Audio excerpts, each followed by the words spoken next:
Hey science lovers, welcome back to another episode of Chai Pe चर्चा, जहाँ पे हम साइंस के कुछ बड़े बड़े टर्म्स को आसानी के साथ एक छोटे से शॉर्ट वीडियो में समझने की कोशिश करते हैं। तो आप देख रहे हो सेंटिया server, let the science begin.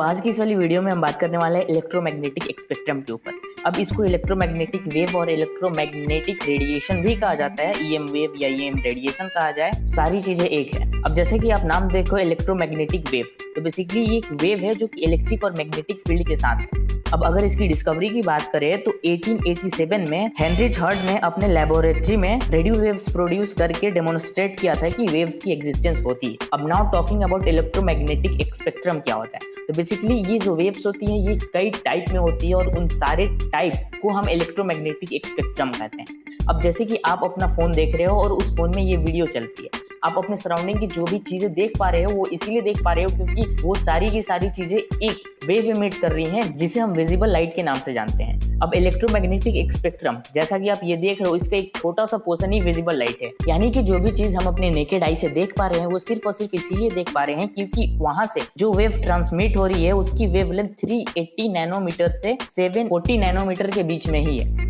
जो कि हमारे विजिबल लाइट का वेवलेंथ होता है। अब बेसिकली अगर इलेक्ट्रोमैग्नेटिक स्पेक्ट्रम में सबसे लॉन्गेस्ट वेवलेंथ को देखें तो वो है रेडियो वेव्स।